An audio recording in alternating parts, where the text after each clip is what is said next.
মতন এভাবে চপ কে কে ভাজতে পারেন বলেন তো? দেখেন কি বিশাল বড় বড় চপ বানাচ্ছি। একটা করে ডিম পুরোটা এর ভিতরে দিয়ে দিছি। 10টা খাবো না, একটা খাবো, সমস্যা কি? ওই জন্য 4 মাঝির 4টা বানাচ্ছি। ঠিক করছি না ভুল করছি কোন তো আপনারা কমেন্টে। বেগুনি বানাবো। এখানে আজকে বেগুনটা কেটে রাখছি, তারপরে গাজরটা একদম পাতলা করে কাটছি। গাজর বেগুনি বানাবো আজকে, গাজরের বেগুনি, তাই এখানে কেটে রাখলাম। এখন মশলাটা রেডি করি। দিলাম 1 চামচ ময়দা, তারপরে দিয়ে দিলাম বেসন, এখানে অল্প একটু হলুদের গুঁড়ো দিয়ে দেই। হলুদ না দিলে কালার হবে না, এই কারণে একটু হলুদ দিলাম মরিচের গুঁড়া। অনেকে অনেক রকম করে জানি না ভাই কে কেমন করে, আমি যেমন পারি তেমনই করি। কি করব, বেশি কিছু পারি না, যেটুক পারি এটুকু চেষ্টা করি ভালো করতে।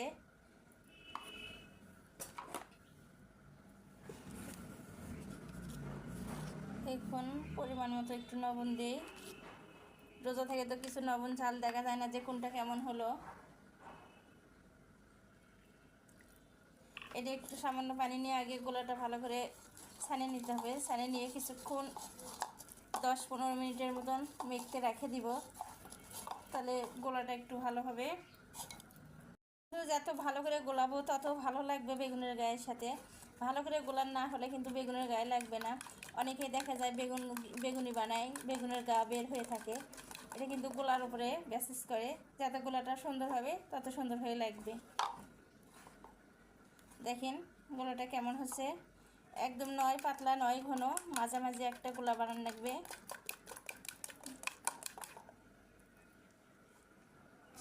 গুলে রাখছিলাম বেগুনি বানানোর জন্যে।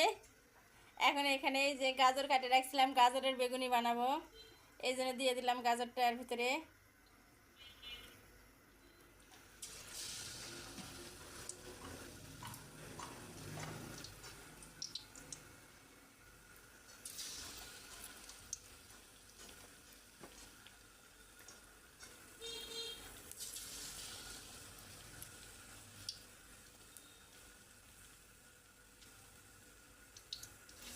এই কয়টাই থাক, এখন এই কয়টা আগে হোক, হওয়া পর্যন্ত অপেক্ষা করি। এখন আমি বেগুনি বানাবো। এই যে বেগুনটা কেটে রাখছিলাম, দিয়ে দিলাম একটাই, দেখি